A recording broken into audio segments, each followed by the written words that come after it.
الحمد لله رب العالمين أكمل الحمد على كل حال والصلاة والسلام على سيدنا محمد بالغدو والآصال وعلى آله وأصحابه ذوي الشرف والكمال وعلى من تبعهم بإحسان إلى يوم القدر والسلطان. أما بعد فقد قال الله سبحانه وتعالى في القرآن المجيد والفرقان الحميد: أعوذ بالله من الشيطان الرجيم، بسم الله الرحمن الرحيم. يا أيها الذين آمنوا كتب عليكم الصيام كما كتب على الذين من قبلكم لعلكم تتقون.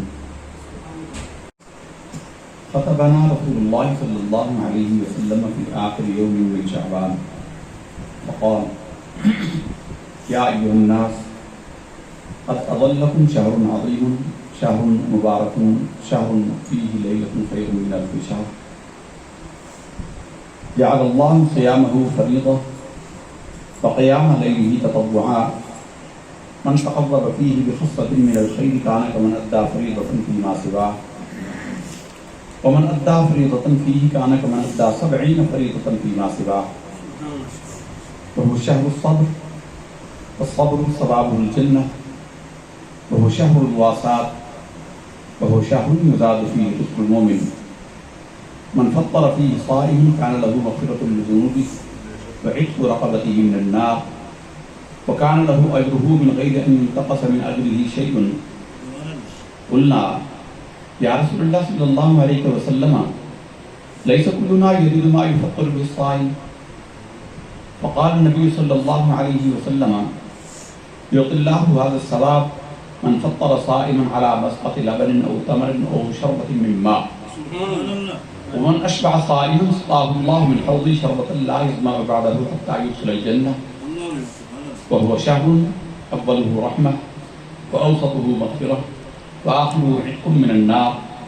من خفف عن مملوكه فيه غفر الله له وأعتقه من النار، أو كما قال صلى الله تبارك وتعالى عليه وسلم: صدق الله تعالى وصدق رسوله النبي الكريم. وقال الله جل وعلا في مقام آخر في شان حبيبه مخبرا آمرا صلى الله عليه وسلم: أعوذ بالله من الشيطان الرجيم، إن الله وملائكته يصلون على النبي يا أيها الذين آمنوا صلوا عليه وسلموا تسليما. اللهم صل على سيدنا ومولانا وحبيبنا وشفيعنا محمد وعلى آل سيدنا ومولانا وحبيبنا وشفيعنا محمد بعدد كل ذرة 100,000 مرة وبارك وسلم وصل على جميع إخوانه من النبيين والصالحين. مولاي صل وسلم دائما أبدا على حبيبك خير الخلق كلهم، هو الحبيب الذي ترجى شفاعته لكل هول من الأهوال مستحمي. اللہ تعالیٰ کی حمد و ثنا اور اس کے حبیب سرکار دو عالم نور مجسم صلی اللہ علیہ وسلم کی بارگاہ اقدس میں ہدیہ درود و سلام کے بعد، محترم المقام برادر عزیز فاضل جلیل حضرت علامہ مولانا محمد صحبت خان صاحب کوہاٹی دامت برکاتہ عالیہ، محترم اور مکرم علماء کرام، محترم میزبان محفل بھائی نثار صاحب اور سامعین اور حاضرین، ہمارے بھائی ڈاکٹر صاحب کے ہوتے ہوئے ہمارا کلام کرنا جچتا نہیں ہے، لیکن غالباً وہ ذائقہ بدلنے والی بات ہوتی ہے جو ہم بتاتے ہیں کہ ہمیشہ انسان گوشت کھا کھا کے تھک جاتا ہے تو کبھی اس کا دل کرتا ہے کہ سبزی اور دال کھائے. تو اس طرح ذائقہ بدلنے کے لیے ہماری گفتگو ہوتی ہے. گفتگو تو ڈاکٹر صاحب ہی کو صحیح کی ہے اور وہ انہیں کو دیوا ہے. الفاظ ان کے آگے ہاتھ باندھے کھڑے ہوتے ہیں اور قطار اندر قطار ان کی زبان سے ادا ہوتے ہیں جیسے موتی ان کی زبان سے گر رہے ہیں. بہرحال یہ ان کا حکم ہوتا ہے، ان کی محبت ہے اور ان کا حکم ہے. ہم حاضر ہوتے ہیں استقبال رمضان المبارک کے حوالے سے. یہ پروگرام ہمارے بھائی نثار صاحب نے رکھا ہے. رمضان المبارک کے حوالے سے ایک بات جو ہم ہمیشہ کہتے ہیں، خاص توجہ کی مستحق ہے، وہ یہ ہے کہ رمضان المبارک میں کیا کیا جائے، اس مہینے کو کیسے گزارا جائے، اس مہینے میں کون سا خاص عمل کیا جائے، کیونکہ یہ اللہ رب العزت کا بڑا عظمتوں والا مہینہ ہے. اس مہینے جیسی عظمت کسی اور مہینے کو نصیب نہیں ہوئی. اس مہینے کا نام بھی اللہ نے براہ راست خود رکھا ہے. باقی مہینوں کے نام تو عربوں نے رکھے، قبل اسلام رکھے، سرکار کی دنیا میں تشریف آوری سے پہلے مہینوں کے نام رکھے، لیکن رمضان المبارک کا نام اللہ تعالیٰ نے براہ راست رکھا، کیونکہ حدیث صحیح سے ثابت ہے کہ زمین و آسمان کی تخلیق سے 1000 سال پہلے اللہ نے اپنی شان کے مطابق قرآن مجید کی تلاوت فرمائی، جیسا اس کو لائق ہے. اور قرآن مجید کے یہ الفاظ ہیں، شہر رمضان الذی انزل فیہ القرآن.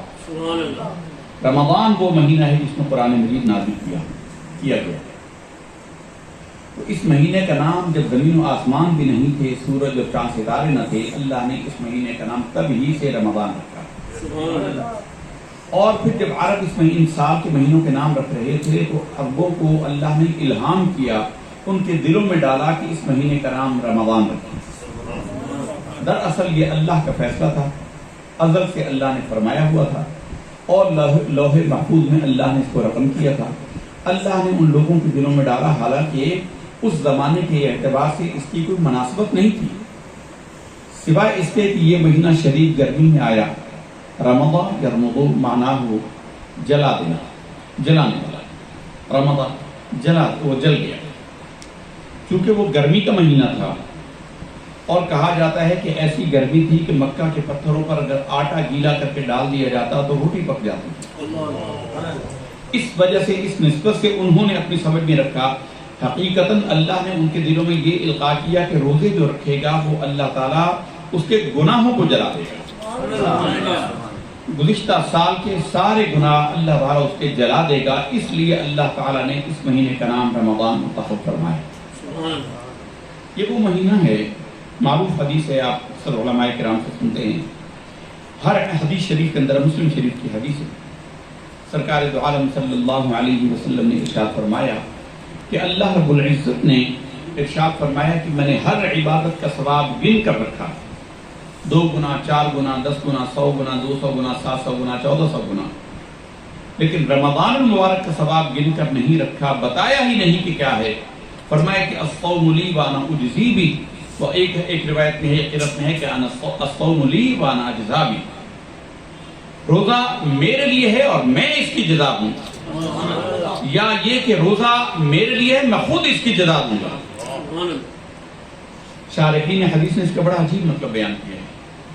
وہ فرماتے ہیں کہ سرکار دو عالم صلی اللہ علیہ وسلم نے ارشاد فرمایا کہ لوگوں، تم مفلس کسے سمجھتے ہو؟ تمہارے یہاں غریب کون ہوتا ہے؟ اچھا، یہ جو غریب کا لفظ ہے یہ عربی سے آیا ہے. غریب کا عربی میں اس کا معنی ہوتا ہے اجنبی، پردیسی، مسافر، جو کسی ایسی آبادی میں پہنچ جائے جہاں سے کوئی نہ جانتا ہو، اسے غریب کہتے ہیں. ہمارے ہاں غریب کہتے ہیں مفلوق الحال کو، جس کے پاس پیسہ نہ ہو، دولت نہ ہو. مفلس جسے کہتے ہیں. حضور نے پوچھا تم لوگ مفلس کسے سمجھتے ہو؟ عرض کیا یا رسول اللہ صلی اللہ علیہ وسلم، ہمارے ہاں مفلس وہ ہے جس کے پاس دنیا کے مال و دولت کی کمی ہو، مال و دولت نہ ہو، کھانے پینے کا محتاج ہو، اسے ہم مفلس کہتے ہیں. تو آپ صلی اللہ علیہ وسلم نے فرمایا کہ میری امت کا اصل مفلس وہ ہوگا کہ کل قیامت کے دن رب کے حضور حاضر ہوگا اور بڑی نیکیاں لے کر آئے گا، لیکن اس حالت میں آئے گا کسی کا حق اس نے مارا ہوگا، کسی کی غیبت کی ہوئی ہوگی، کسی کا کوئی اور حق لے کر اپنے اوپر آیا ہوگا، وراثت کا حصہ بہنوں کا کھا کر آیا ہوگا، رشوت لیتا ہوا آیا ہوگا ساری زندگی، غرضے کے لوگوں سے بڑے حقوق اس کے ذمہ ہوں گے، تو اس وقت کو دینے کے لوٹانے کو تو کچھ نہیں ہوگا. رب فرمائے گا کہ ان کے حق لوٹا، اس کے پاس کچھ نہیں ہوگا. فرشتے کہیں گے کہ اللہ اس کے پاس تو کچھ ہے ہی نہیں. تو رب فرمائے گا کہ اس کی جو نیکیاں ہیں وہ جو پہاڑ نیکیوں کو لے کر آیا تھا، اب جن جن کے حق اس کے ذمے ہیں وہ نیکیاں اس کے ان کے ذمے کرتے جاؤ، ساری نیکیاں ختم ہو جائیں گی اور اس کے باوجود لوگوں کے حق اس کے ذمے باقی ہوں گے۔ فرمایا میری امت کا مفلس وہ ہے، پھر رب فرمائے گا کہ جس کے حق اس کے ذمے ہیں اب ان کے گناہ اس کے سر پر لاد دو۔ میری امت کا مفلس وہ ہے، ساری نیکیاں چلی جائیں گی۔ فرمایا کہ روزے کے لیے اللہ نے فرمایا کہ اس کی جزا میں خود دوں گا۔ اس وقت روزہ کہے گا اے اللہ تو نے خاص مجھے اپنے لیے رکھا تھا، میرا ثواب تقسیم نہیں ہو سکتا، اے اللہ میرے رکھنے والے کو آج تو اجر عطا فرما اور اس کی شفاعت میری شفاعت اس کے حق میں قبول فرما کر تم۔ روزے کا ثواب کسی کو نہیں جائے گا، روزے کا ثواب اللہ صرف اسی کو، اللہ تعالیٰ اسی کو دے گا اور روزہ اس کے حق میں سفارش کرے گا۔ حدیث شریف کے اندر ہے، حضور نبی کریم صلی اللہ علیہ وسلم نے ارشاد فرمایا ہے کہ رمضان اور قرآن دونوں سفارش کرنے والے ہیں۔ رمضان عرض کرے گا کہ اے اللہ دن بھر بھوک اور پیاس کی وجہ سے یہ ترستا تھا، لیکن میری وجہ سے یہ کھانے پینے کے قریب نہیں گیا، بیوی کے قریب نہیں گیا، اے اللہ آج اس کے حق میں میری شفاعت کو قبول فرما۔ اور قرآن کہے گا کہ اے اللہ میں نے اس کے پہلو کو بستر سے جدا کر کے رکھا، اے اللہ آج اس کے حق میں میری شفاعت کو قبول فرما۔ تو سرکار فرماتے ہیں کہ اللہ ان دونوں کی سفارش کو قبول فرما کر اس بندے کی مغفرت فرما دے گا۔ یہ بڑا عظمتوں کا مہینہ ہے، لیکن حدیث شریف کے اندر ہے، سرکار دو عالم صلی اللہ علیہ وسلم نے ارشاد فرمایا ویسے تو یہ ہر رات میں قدر والے کے لیے کہا جاتا ہے کہ قدر کرنے والا جو ہے اس کے لیے ہر رات شب قدر ہے۔ جو رات کی قدر کو جانتا ہے، رات بڑی عظمت والی چیز ہے، اللہ تعالیٰ کے ساتھ راز و نیاز کرنے کی چیز ہے۔ رات کے آخر پہر میں جب لوگ گہری نیند سوئے ہوئے ہوتے ہیں، اس وقت اللہ تعالیٰ آسمان دنیا پر نزول اجلال فرماتا ہے اور اس کی طرف سے پکار کی جاتی ہے، حل من مستغفرن، ہے کوئی مجھ سے مغفرت طلب کرنے والا، اغفر لہ، میں اس کی مغفرت کر دوں۔ یہ آسمان دنیا پر آخری پہر رات میں آتا ہے۔ فرمایا رات رمضان کا چاند ہوتا ہے، مغرب کے بعد سے ہی اللہ تعالیٰ کی رحمت کی تجلی آسمان دنیا پر ہوتی ہے اور یہ پکاریں ہوتی ہیں، ہے کوئی مجھ سے مغفرت طلب کرنے والا، ہے کوئی مجھ سے رزق مانگنے والا، ہے کوئی مصیبت میں مبتلا مجھ سے عافیت طلب کرنے والا، ہے کوئی سوال کرنے والا کہ میں اس کو عطا کروں۔ یعنی غروب آفتاب، یعنی اللہ کی رحمت اتنی عام ہو جاتی ہے۔ اور فرمایا کہ اس میں وہ مہینہ ہے جس میں ایک رات ایسی ہے جو 1000 مہینوں سے افضل ہے، شب قدر جسے ہم کہتے ہیں۔ فرمایا لیکن اتنی عظمتوں کی رات، لیکن اس کے باوجود 4 بندے وہ بنصیب ہیں کہ اگر توبہ نہ کریں تو ان کی مغفرت اس مہینے میں اور اس رات میں بھی نہیں ہوگی۔ یہ ہم پیغام دیتے ہیں آج کی اس محفل کے ذریعے۔ اس کے اول مخاطب تو ہم خود ہیں اور پھر اس کے بعد آپ سب ہیں، ہماری خیر خواہی یہی ہے۔ سرکار نے فرمایا کہ 4 بندوں کی مغفرت نہیں ہوتی، شب قدر میں بھی نہیں ہوتی۔ عادی شراب خور ہو اس کی مغفرت اللہ تعالیٰ نہیں فرماتا، اور جو والدین کا نافرمان ہو، حدیث کے الفاظ ہیں حقوق الوالدین، والعاق کہتے ہیں پھاڑ دینے کے عمل کو، لفظ عاق کا معنی ہے پھاڑ دینا، اور حقوق کہتے ہیں ٹکڑے ٹکڑے کر دینا، ٹکڑے ٹکڑے کر دینا، اس عمل کو حقوق کہتے ہیں۔ یعنی والدین کا ہر بندے سے غلطی ہو جاتی ہے، کوتاہی ہو جاتی ہے، اس سے غفلت ہو جاتی ہے، والدین کے آگے کبھی بول پڑتا ہے، کبھی کوئی ناراضی کا اظہار کر بیٹھتا ہے، کبھی نافرمانی کر دیتا ہے، اس کو عاق نہیں کہتے، اس عمل کو حقوق نہیں کہتے۔ وہ لوگ ہوتے ہیں، عاق وہ ہوتا ہے جس نے والدین کے دل کو ٹکڑے ٹکڑے کر دیا، والدین اس سے ڈرتے ہوں۔ قرب قیامت کی علامتوں میں ہے کہ قرب قیامت کی علامتوں میں ایسا ہوگا کہ ماں اپنے آقا کو جنے گی، یعنی اولاد والدہ سے ایسا سلوک کرے گی گویا وہ اس کی مالک ہے اور اس کی والدہ اس کی مملوک ہے۔ اس کو کہتے ہیں حقوق الوالدین۔ اور ایک فرمایا کہ مشاحن، یہ کینہ پرور، جو دل کے اندر کینہ رکھتا ہو، دل کے اندر بغض رکھتا ہو۔ بغض اور کینہ میں باریک سا فرق ہے۔ بغض تو ہوتا ہے کہ کسی کے لیے دل میں ناراضی رکھنا، یہ بغض کہلاتا ہے۔ کینہ یہ ہوتا ہے کہ مجھے جب بھی کبھی موقع ملا، مجھے اس سے نفرت تو ہے مجھے جب بھی موقع ملے میں اس کو اس سے بدلہ لے کر رہوں گا، اس کو اس کے زیادتی کا یا اس کے خیال میں جو زیادتی کی اس کا بدلہ دے کر رہوں گا۔ جب اس کو وقت ملے گا اس کی لیگ پولنگ کرے گا، اس کو نقصان پہنچانے کے درپے رہے گا، فرمایا کہ اس کی بخشش نہیں ہوتی، اس کی بخشش نہیں ہوتی۔ تو والدین کے نافرمان بھی کم کم ہوتے ہیں۔ الحمدللہ اس محفل میں تو کوئی شرابی نہیں ہوگا، شراب بھی نہیں پیتا ہوگا، لیکن یقینہ پروری ایک اتنا بڑا جرم ہے۔ قاطع الرحم چوتھا ہے، قاطع الرحم، بہن بھائیوں سے، عزیز و اقارب سے لڑائی جھگڑا کرنے والا، بات بات پہ کبھی چچا سے لڑائی، کبھی ماموں سے لڑائی، کبھی بھائی سے لڑائی، کبھی بہن سے لڑائی، وہ ہے ہی جھگڑالو۔ حدیث شریف کے اندر ہے، سرکار دو عالم صلی اللہ علیہ وسلم نے ارشاد فرمایا کہ بندوں میں اللہ تعالیٰ کے نزدیک سب سے بدترین بندہ وہ ہے جو الد الخصام ہے، بدترین جھگڑالو ہے۔ ہمیں اور آپ کو سب کو اس کا واسطہ پیش آتا ہوگا۔ دنیا میں کسی نہ کسی مقام پر کسی نہ کسی بندے کو آپ جانتے ہوں گے، ہم بھی جانتے ہوں گے کہ ان کے ساتھ بات کرتے ہوئے لوگ گھبراتے ہیں کہ اس سے بات کریں گے یہ گلے پڑ جائے گا، بھائی بہن ڈرتے ہیں کہ بھائی اس سے بات کی تو گلے پڑ جائے گا۔ اللہ تعالیٰ کے نزدیک بدترین خصلت والا انسان وہ۔ اور چوتھا یقیناً پرور، تو جھگڑالو بھی ہر بندہ نہیں ہوتا، شرابی بھی ہر بندہ نہیں ہوتا، اس حد تک والدین کا نافرمان بھی ہر بندہ نہیں ہوتا، لیکن یہ چوتھا جو جرم ہے یہ اتنا عام ہے، اتنا عام ہے کہ ہما و شما ہم اپنے بارے میں بھی کہہ سکتے ہیں کہ ہمارے دل میں بھی ہر وقت صفائی نہیں رہتی۔ دل کو صاف کرنا یہ سب سے بڑا کام ہے اس مہینے کا۔ اس مہینے کے آنے سے پہلے پہلے اپنے دلوں کو کدورتوں سے صاف کرنا، یہ مہینہ دل کو صاف کرنے کا خاص اور خاص مہینہ ہے۔ سرکار دو عالم صلی اللہ علیہ وسلم نے ارشاد فرمایا کہ لوگوں، جیسے لوہے کو زنگ لگ جاتا ہے دل کو بھی زنگ لگ جاتا ہے۔ پوچھا یا رسول اللہ لوہے کے زنگ کو دور کرنے کا طریقہ ہم جانتے ہیں، دل کے زنگ کو دور کرنے کا طریقہ کیا ہے؟ فرمایا کہ موت کی یاد اور قرآن مجید کی کثرت سے تلاوت۔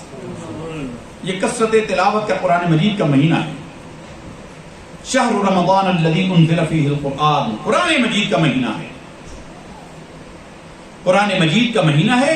اس میں کثرت سے تلاوت قرآن مجید کیجئے اور اللہ سے دعا کیجئے کہ اے اللہ اس کی برکت سے میرے دلوں کو صاف کر۔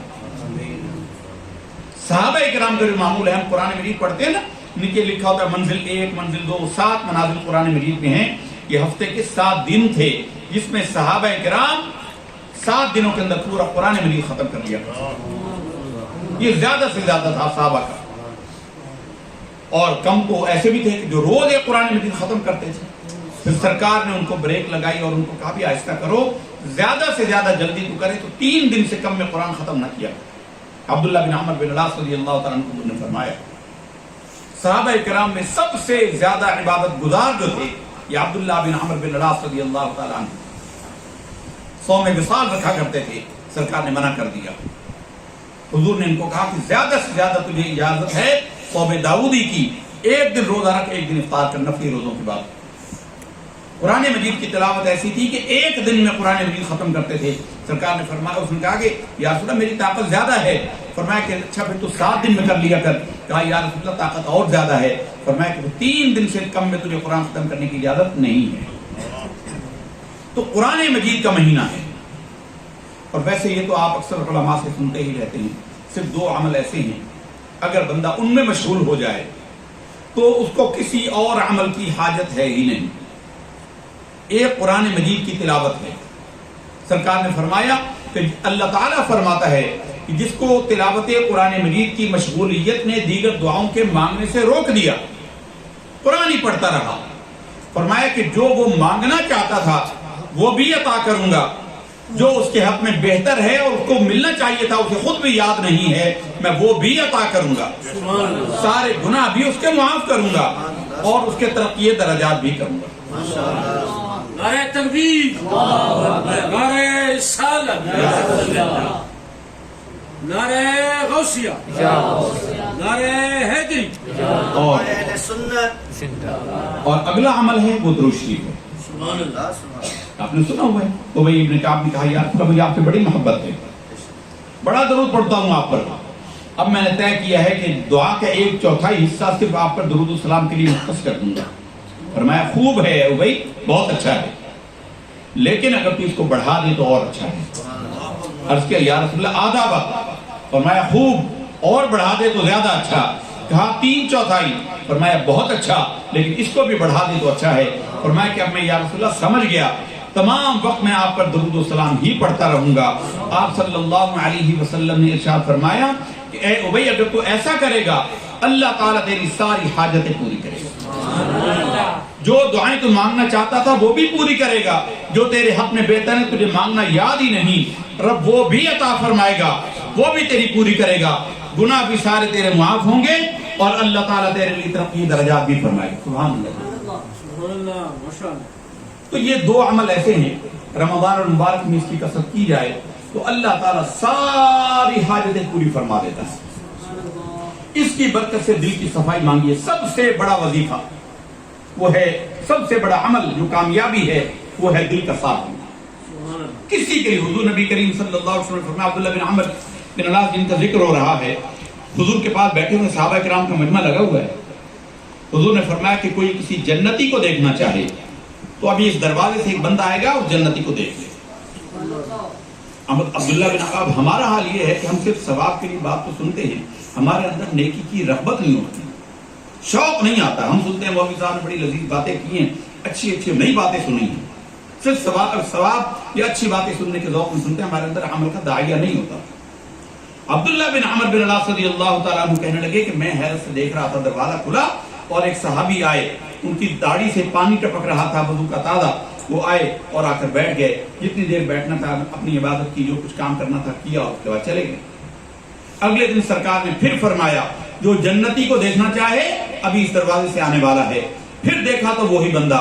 تیسرے دن پھر وہی بندہ. سرکار نے فرمایا جنتی دیکھنا ہو تو اس کو دیکھ لو.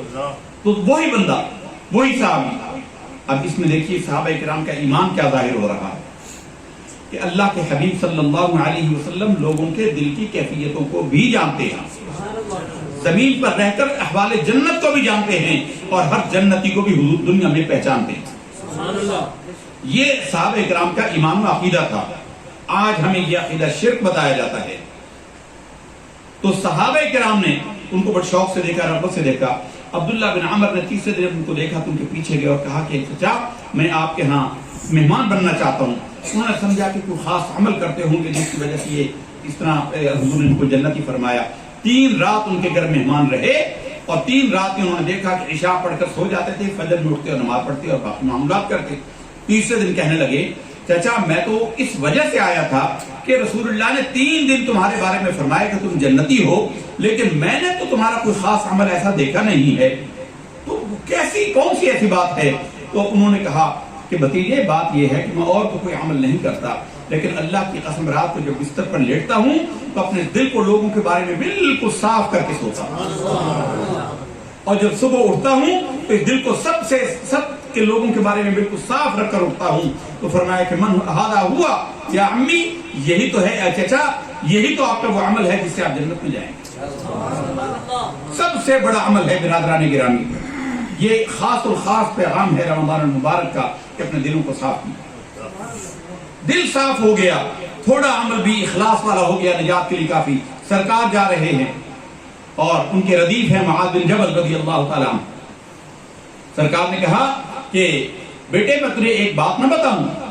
کہا یا رسول اللہ بتائیے. بلا کیوں نہیں ہے اللہ حبیب فرمائیے. تو آپ نے فرمایا کہ بیٹے ایک بات یاد رکھنا، تیرا عمل تھوڑا ہو لیکن اخلاص پر مبنی ہو تو تیری نجات کے لیے کافی ہے. دل کو صاف کر لیں، دل کو آئینہ بنائیے. دل ہم اپنا صاف کر لیں، اللہ تعالیٰ کی مغفرت ہمیں فوراً سمیٹ لیں. دل میں کینہ ہے تو اس رات میں بھی، رمضان میں بھی فائدہ نہیں ہے، نہ عبادتیں فائدہ دیتی ہیں. شب قدر میں بھی سرکار نے فرمایا کہ اس بندے کی بخشش نہیں ہوتی. اور یہ وہ گناہ ہے جو اتنا عام ہے، الا ماشاء اللہ بہت قلیل کوئی ہوگا جو اس سے بچا ہوا ہوگا. اپنے دل کو صاف کرنے. رب نے فرمایا کہ روزے تو خاص اسی لیے فرض کیے گئے کما کتب علی الذین من قبلکم لعلکم تتقون، تم سے پہلوں پر بھی شاید کہ تم متقی بن جاؤ، شاید کہ گناہوں سے بچنے والے بن جاؤ. سرکار دو عالم صلی اللہ علیہ وسلم نے ہر عبادت کا اور بالخصوص رمضان کے روزوں کا جو مقصد وحید بیان فرمایا، ایک ہی مقصد بیان فرمایا، وہ ہے تقوی. جب ہی سرکار دو عالم صلی اللہ علیہ وسلم نے ارشاد فرمایا کہ جس نے روزہ تو رکھا لیکن اس میں غیبت، اس میں جھوٹ، اس میں گالی گلوچ اور برے کاموں کو نہ چھوڑا، اللہ تعالیٰ کو اس کو بھوکے اور پیاسے رہنے کی کوئی پرواہ نہیں. ایک روایت میں فرمایا کہ اس کو اس کے روزے نے اس کو سوائے بھوکے اور پیاسے رہنے کا اور کوئی شے حاصل نہیں ہوئی. حضور کے سامنے خواتین بیٹھی تھی, باتیں کر رہی تھی, غیبتیں کر رہی تھی. سرکار نے بلایا اور کہا کہ یہ کھانا کھاؤ. انہوں نے کہا یا رسول اللہ ہم تو روزے سے ہیں. فرمایا نہیں تم کھاؤ. انہوں نے کہا یا رسول اللہ ہم نے روزہ رکھا ہے, روزہ کھلنے والا ہے, عصر کا وقت تھا. یا رسول اللہ ہم روزے سے ہیں. تو آپ صلی اللہ علیہ وسلم نے فرمایا کہ تم نے ابھی گوشت کھایا ہے. انہوں نے کہا یا رسول اللہ ہم نے تو کچھ نہیں کھایا, سحری کے وقت سے لے کر کچھ نہیں کھایا. آپ نے فرمایا کہ اپنے حلق میں انگوٹھا ڈالو اور الٹی کرو. اے کی تو گوشت کے اور خون کے لوتھڑے نکلے. سرکار نے فرمایا کہ تمہارے بھائیوں کا گوشت ہے, کیا تم قرآن نہیں پڑھتی کہ جو غیبت کرتا ہے گویا اپنے مرے ہوئے بھائی کا گوشت کھاتا ہے؟ تم نے تو ابھی اتنی غیبت کی ہے. اس لیے فرمایا کہ جس نے روزے میں ان گناہوں کو نہ چھوڑا اس کو اس کے روزے نے کوئی فائدہ نہیں پہنچایا. فرض تو ادا ہو جائے گا لیکن اس کا عمل, روزے کی جو روح ہے, جو عبادات کی سپرٹ ہے کہ تقوی پیدا ہوتا, دل میں اللہ کا خوف پیدا ہوتا, دل میں اللہ تعالیٰ کے نافرمانی سے ڈر کی کیفیت پیدا ہوتی, وہ پیدا نہیں ہوئی. گویا اس کا روزہ جو ہے وہ بھوک اور پیاس کے سوا اسے کچھ نہیں دے سکتا. سرکار دو عالم صلی اللہ علیہ وسلم نے اس مہینے کا بڑا ذوق و شوق دلایا. صحابہ کرام جمع تھے, شعبان المبارک کا مہینہ تھا, شعبان المعظم کا. آپ صلی اللہ علیہ وسلم نے لوگوں کو کہا, صحابہ کرام جمع. سرکار نے فرمایا کہ ماذا یستقبلکم وماذا تستقبلون, اے میرے صحابہ تم کس کا استقبال کرنے والے ہو اور کون تمہارے پاس آیا چاہتا ہے؟ تو صحابہ کرام نے پیچھے مڑ کر دیکھا, کوئی نہیں تھا. پھر آپ نے فرمایا ماذا یستقبلکم وماذا تستقبلون, کس کا تم استقبال کرنے والے ہو اور کون تمہارے پاس آیا چاہتا ہے؟ صحابہ نے پھر پیچھے دیکھا, کوئی نہ تھا. پھر تیسری بار آپ نے فرمایا کوئی نہ تھا. عمر فاروق رضی اللہ تعالیٰ عنہ فرماتے ہیں کہ پھر ہم نے پوچھا یا رسول اللہ کیا کوئی وحی آئی ہے جس کے لیے آپ فرما رہے ہیں کہ ہم اس کے استقبال کرنے والے اور اللہ کا کوئی حکم آیا چاہتا ہے؟ فرمایا نہیں لوگوں, وہ اللہ کا مقدس مہمان مہینہ رمضان آنے والا ہے, رمضان المبارک کا مہینہ آ رہا ہے. تو سرکار دو عالم صلی اللہ علیہ وسلم کی سنت کے مطابق یہ آج استقبال رمضان المبارک کا پروگرام منعقد کیا گیا. ہم نے اس میں ایک حدیث شریف پیش کی جس کو امام بیہقی نے شعب الایمان میں بیان فرمایا, اور استقبال رمضان وہ ہم نے غالباً پچھلی دفعہ بھی بیان کی اور ہم ہمیشہ بیان کرتے ہیں کہ سرکار دو عالم صلی اللہ علیہ وسلم کے کلام سے آگے کس کا کلام ہو سکتا ہے. تو سرکار نے جو اس پہ بیان فرمایا ہم اسی کا ترجمہ کرنے پر اپنی بات کو سمیٹتے ہیں. حضرت سلمان فارسی رضی اللہ تعالی عنہ اس حدیث کے راوی ہیں, فرماتے کہ خطبنا رسول اللہ صلی اللہ علیہ وسلم فی آخر یوم من شعبان, شعبان کی 29ویں رات کو سرکار دو عالم صلی اللہ علیہ وسلم نے ہم سے خطاب فرمایا. فقال, تو آپ نے فرمایا ایھا الناس, اے لوگو, قد اظلکم شہر عظیم, ایک بہت عظیم مہینہ تم پر سایہ فکن ہوا چاہتا ہے, ایک عظیم مہینہ چھانے والا ہے تم پر. شہر عظیم, شہر مبارک, بڑی برکتوں والا ہے. برکت کا کیا مطلب ہوتا ہے؟ ہم دعائیں دیتے ہیں ایک دوسرے کو, برکت کی دعائیں دیتے ہیں. برکت کا معنی کیا ہے؟ برکت کا لفظی معنی یہ ہے کہ کوئی چیز اپنے حجم میں, اپنے وجود میں چھوٹی یا تھوڑی ہو لیکن اس کا فائدہ بہت زیادہ ہو. چیز تھوڑی ہو, ایک بندے کا کھانا ہے, 5-6 بندوں نے سیر ہو کر کھا لیا, یہ برکت ہے. کھانا ایک بندے کو کفایت کرتا تھا لیکن اللہ نے اس میں برکت ڈالی, 6 بندوں نے سیر ہو کر کھایا پھر بھی کھانا بچ گیا, اس کو برکت کہتے ہیں. عمل تھوڑا کیا, اللہ نے ثواب اتنا عطا کر دیا کہ اس کی بخشش کے لیے کافی ہو گیا, یہ برکت ہے. تو یہ برکتوں کا مہینہ ہے. شہر فیہ لیلۃ خیر من الف شہر, یہ وہ مہینہ ہے جس میں ایک رات ایسی ہے جو 1000 مہینوں سے زیادہ افضل ہے.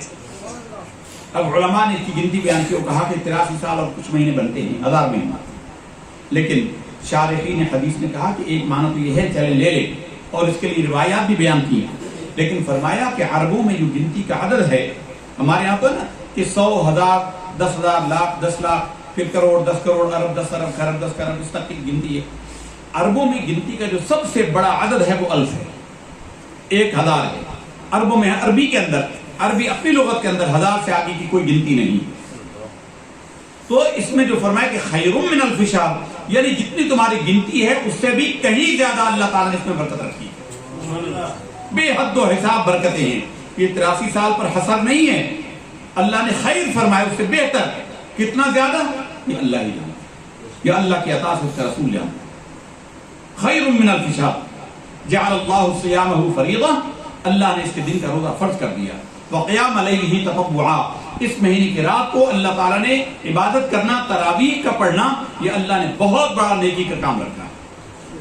تراویح سے لوگ جان چھڑاتے ہیں، حافظ صاحب بیچارے پڑھا رہے ہیں، 8 پھیر کر سلام پھیرتے تو آدھی نمازیں جا چکے ہوتے ہیں، علماء ذوالفقار بیٹھے ہیں۔ تراویح کا معنی ہے، ترویحہ کی جمع ہے، اور ترویحہ کہتے ہیں ہر 4 رکعت کے بعد وہ حضرات بیٹھتے ہیں، تھوڑی دیر دم لیتے ہیں، اس عمل کو ترویحہ کہتے ہیں۔ تو اگر 8 تراویح ہوتی تو ایک ترویحہ بنتا ہے، 4 کے بعد ریسٹ کیا، یہ ریسٹ کرنے کو ترویحہ کہتے ہیں، راحت و آرام سے نکلا ہوا لفظ۔ تو یہ ایک ترویحہ ہوتا، 8 تراویح ہوتی تو ترویحہ ہوتا، 12 تراویح ہوتی تو ترویحتین ہوتے۔ تراویح کا اطلاق کم سے کم 16 یا 20 پر ہو سکتا ہے، تراویح ہوتی ہی 20 ہیں۔ اور اگر حدیث کی باتیں کرتے ہیں تو امام مالک رحمۃ اللہ تعالی علیہ کے نزدیک کو 36 رکعت تراویح ہے۔ امام مالک کیا 36 تراویح ہیں اور 3 وتر ہیں، 39 رکعت پڑھی جاتی ہیں۔ اور بات پہ ہمیں حوالہ دینے والے کہ سعودی عرب میں ایسا ہوتا ہے، سعودی عرب میں ایسا ہوتا ہے، تواتر کے ساتھ جب سے اللہ نے ان کو قائم فرمایا، دین اسلام آیا، حرمین طیبین میں 20 ہی رکعت پڑھائی جاتی ہے۔ تو تراویح 20 ہی ہیں، اللہ نے اس میں اتنا بڑا اجر رکھا ہے، 8 والوں کو اجر نہیں ملے گا۔ علماء نے بڑے عجیب استدلال قائم فرمایا کہ تم سفر کر رہے ہو، تمہیں اندازہ ہے کہ شاید بس کا کرایہ 5 روپے ہے، اور تم 5 روپے لے کر گئے، بس والے نے کہا جی 10 روپے، اب تم کیا کرو گے؟ ناکام لوٹاؤ گے۔ اور تمہارے خیال میں کرایہ تھا 5 روپے اور تم لے کر گئے 20 روپے، اب بس والے نے کہا 5 تو تم بچ گئے، تمہارا سفر کامیابی سے مکمل ہوا۔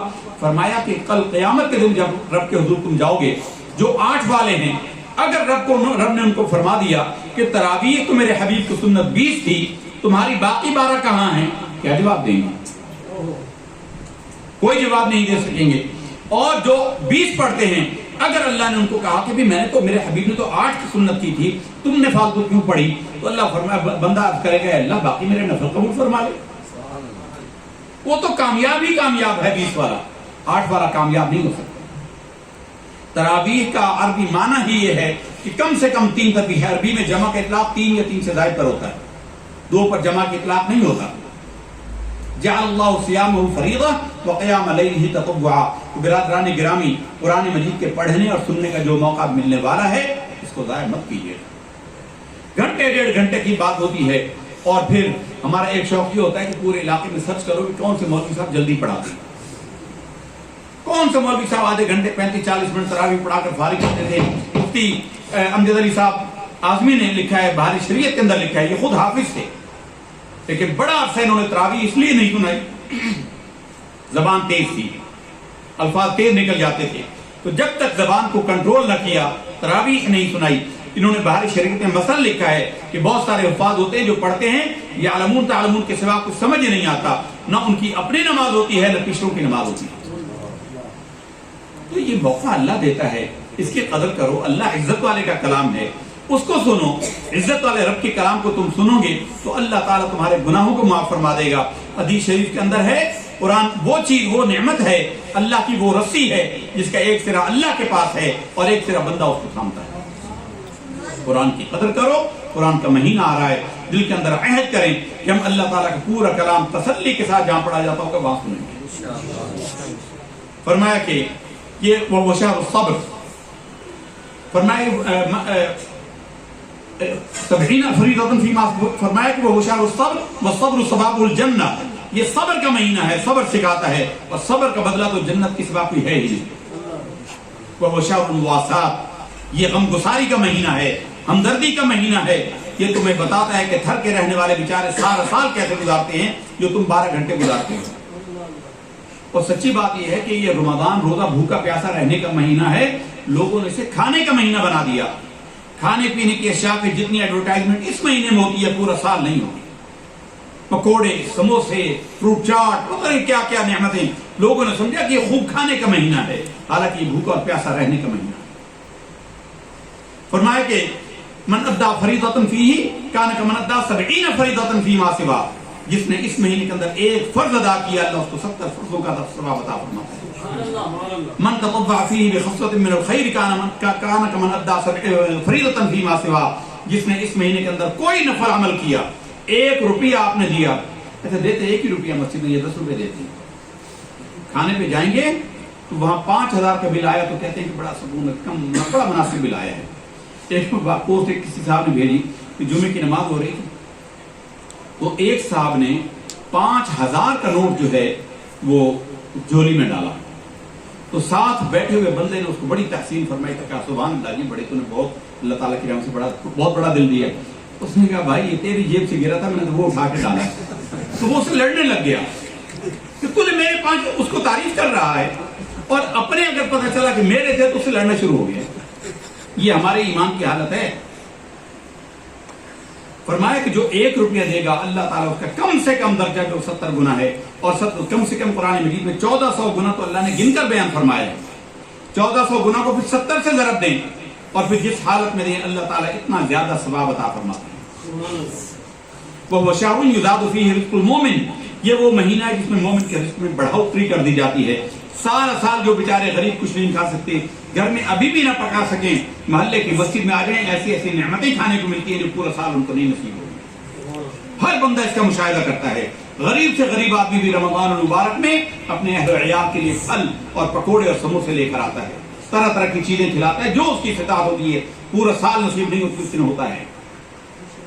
تو سرکار دو عالم صلی اللہ علیہ وسلم نے مزید اپنا بیان فرمایا اور فرمایا کہ من فطر صائما غفر اللہ لہ، جس نے کسی روزہ دار کو روزہ کھلایا اللہ تعالیٰ اس کے پہلے کے سارے گناہوں کو معاف فرما دیتا ہے روزہ کھلوانے پر، اور فرمایا کہ وکان لہ مثل اجرہ من غیر ان ينتقص من اجرہ شیء، اللہ اس کو بھی روزہ دار کے اجر کے برابر اجر عطا فرماتا ہے، بغیر اس کے کہ روزہ دار کے اجر میں کوئی کمی کرے، اس کے اجر میں کمی نہیں ہوتی، روزہ کھلوانے والے کو پورا اجر ملتا ہے۔ اس لیے علماء فرماتے ہیں کہ افطاری میں لوگ ایک دوسرے کے گھروں میں افطاریاں بھیجتے ہیں تو آپ کوشش کریں کہ جو آپ کے ہمسائے نے، آپ کے احباب نے آپ کے گھر افطاری بھیجی اس سے روزہ افطار کریں، آپ کے اجر میں کمی نہیں ہوگی اور آپ کا اس کے رزق سے روزہ کھولنے سے اس کو روزے کا پورا ثواب ملے گا۔ تو اگر کوئی کسی کو ہمسایہ افطاری بھیجے، اور بھیجنی چاہیے، تو جو بھیجے، جو آئی ہوئی افطاری ہے، چاہے تمہارے پاس اس سے زیادہ اچھی نعمتیں ہوں، اس کی نعمت میں سے کھا لو تو اس کو بھی روزہ کھلنے کا پورے روزے کا ثواب ملے گا، تمہارے اجر میں کوئی کمی نہیں ہوگی، یہ خیر خواہی ہے۔ تو صحابہ کرام کے اندر نیکیوں کی بڑی رغبت تھی، ہم تو ثواب کے لیے سنتے ہیں، لذت کے لیے سنتے ہیں، صحابہ کرام تڑپ گئے، غربت کا زمانہ تھا، ایسے ایسے وقت بھی صحابہ کرام نے دیکھے کہ سارے دن کے لیے جہاد فی سبیل اللہ کے راستے میں غزوہ تبوک میں صحابہ کو ایک ایک کھجور ملتی تھی، سارے دن وہ کھجور کھاتے اور اس کی گٹھلی کو چوستے رہتے تھے اور اپنے آپ کو تسلی دیتے کہ ہم کچھ کھا پی رہے۔ یہ غربت کا زمانہ تھا، تو صحابہ کرام تڑپ گئے۔ سلمان فارسی کہتے ہیں قلنا یا رسول اللہ صلی اللہ علیہ وسلم لیس کلنا یجد ما یفطر بالصائم، ہم میں سے ہر بندے کے پاس تو ایسا کچھ نہیں ہوتا کہ وہ کسی کو کچھ کھلا سکے، روزہ کھلوا سکے، تو ہم تو رہیں گے اس اجر سے۔ تو اللہ کے حبیب انما انا قاسم واللہ یعطی، اللہ کی نعمتوں تقسیم کرنے والے، اللہ کی رحمتوں کے خزانے بانٹنے والے، آپ نے یہ نہیں کہا کہ یہ تو بڑی عجیب بات ہو گئی اب میں اللہ سے پوچھوں گا، اللہ نے پہلے ہی خزانے دیے ہوتے کہ حبیب جس کو جو چاہے تو دے دے، ہم نے وہ عطا کر ہی دینا ہے۔ سرکار نے فرمایا یعطی اللہ ھذا الثواب من فطر صائما علی مسقط لبن او تمر، اللہ تعالیٰ یہ ثواب تو اس کو دے گا جو کسی کو ایک گھونٹ دودھ سے روزہ کھلوا دے، یا ایک کھجور سے روزہ کھلوا دے، اور شربت من ماء، یا پانی کے ایک گھونٹ سے روزہ کھلوا دے۔ پانی تو ہر گھر میں ہوتا ہی، انمول نعمت ہے اور اللہ بے مول عطا فرماتا ہے، انمول نعمت ہے، بے مول عطا کرتا ہے۔ فرمایا کہ یہ ثواب جو اللہ نے فرمایا نا کہ اس کے گناہ بھی معاف اور اس کو روزہ دار کا پورا اجر بھی، یہ تو اللہ اس کو ثواب دے گا جو پانی کے ایک گھونٹ سے، بکری کے دودھ کے ایک گھونٹ سے، یا ایک کھجور سے کسی کو روزہ کھلوا دے۔ ومن اشبع صائما، اور جس نے کسی روزہ دار کو سیراب کر دیا، اس کو پیٹ بھر کر کھلا دیا، اللہ تعالیٰ اس کے ساتھ کیا فرمائے گا؟ اللہ تعالیٰ من اشبع صائما سقاہ اللہ من حوضی شربتا لا یظمأ بعدہ حتی یدخل الجنہ، اللہ میرے حوض سے اس کو ایسا شربت پلائے گا کہ دخول جنت تک اسے پیاس نہیں لگے گی. سورج سبا نیزے پر ہو, زبان میں کانٹے, حلق میں کانٹے پڑ رہے ہوں, اللہ میرے حوض سے ایسا پانی پلائے گا کہ جنت کے داخلے تک اسے پیاس نہیں لگے گی. اور فرمایا کہ وہ شہر اولہ رحمہ وَأَوْسَطُهُ مَغْفِرَةٌ وَآخِرُهُ عِتْقٌ مِّنَ النَّارِ. اس مہینے کا پہلا عشرہ اللہ کی رحمتوں کا عشرہ ہے. بہت سارے جو صالحین ہوتے ہیں پہلے عشرہ میں ہی ان کا بیڑا پار ہو جاتا ہے, اور اگر کوئی شامت کا مارا اس کے عمل زیادہ ہوں اللہ تعالیٰ دوسرے عشرے میں تو اس کی مغفرت فرما ہی دیتا ہے, اور کوئی اس میں سے بھی رہ گیا تو آخری عشرہ تو نار جہنم سے رہائی کا ہے ہی ہے. من خفف عن مملوکہ فیہ, جس نے اپنے ملازمین پر, اپنے غلاموں پر, اپنے ماتحتوں پر جو کام کرنے والے ہیں ان کے کام میں تخفیف کر دی, ان کے کام میں کمی کر دی. 8 گھنٹے کام کرتے ہو بھائی, روزے میں تمہیں اجازت ہے 4-6 گھنٹے کر لو, تمہیں پورے مہینے کی تنخواہ ملے گی, کام میں ہلکا کر دیا. تو فرمایا کہ اللہ تعالیٰ اس کی گردن کو نار جہنم سے آزاد کر دے گا اور اس کو اللہ تعالیٰ جنت میں داخل فرما دے گا. تو بس سرکار دو عالم صلی اللہ علیہ وسلم کے فرمان کے بعد کسی بات کی حاجت ہے ہی نہیں. اللہ تعالیٰ سے دعا ہے اس مہینے کے شایع نشان ہمیں اس کا استقبال کرنے اور اس مہینے کے شایع نشان اعمال کرنے کی ہمیں توفیق دے. یہ وہ مہینہ ہے جو اللہ کا مہمان ہے, اور جب اللہ کا بھیجا ہوا ہے. اگر آپ خود دیکھیں, آپ کسی کو اپنے کسی جاننے والے کے بعد بھیجیں اور وہ اس کی قدر نہ کرے, آپ کے دل میں اس کی قدر ختم ہو جائے گی کہ میں نے یار بھیجا تھا, میرا دوست تھا, میرا بھیجا ہوا تھا, اس کی اس نے قدر نہیں کی. تو یہ اللہ عزت والے کا مہینہ, سب سے عزت والے کلام کا مہینہ, قرآن کا مہینہ, اگر ہم نے اس کی عزت نہیں کی تو یہ آپ جانیے کہ اللہ کے یہاں پھر ہماری بھی کوئی قدر اور عزت نہیں ہوگی. اللہ تعالیٰ سے دعا ہے اس مہینے کے شایع نشان اس کی قدر کرنے کی توفیق عطا فرمائے, اس کی رحمتوں, اس کی برکتوں سے پورا استفادہ کرنے کی ہمیں توفیق عطا فرمائے. اگرچہ ہمارے دامن کم ہیں, ہماری استعداد کم ہے, اللہ کی رحمت وسیع ہے. اگر ہم ارادہ ہی کر لیں, اپنے دل ہی کو ٹھیک کر لیں, اللہ کی رحمت یقیناً ڈھانپ لے گی اور اللہ تعالیٰ ہم سب کی بے حساب مغفرت فرما دے گا. اللہ تعالیٰ سے دعا ہے کہ ہمارا جینا اسلام پر, ہمارا خاتمہ ایمان پر فرمائے, اور اس مہینے کی تمام رحمتوں, برکتوں, نار جہنم سے رہائی کے معاہدے جو اللہ نے عطا فرمائے ان سب کا مستحق ہمیں فرمائے. اقول قولی ھذا فاستغفر اللہ لی ولکم ولسائر المسلمین والمسلمات فاستغفروہ انہ هو الغفور الرحیم. سبحان ربک رب العزة عما یصفون وسلام علی المرسلین والحمد للہ.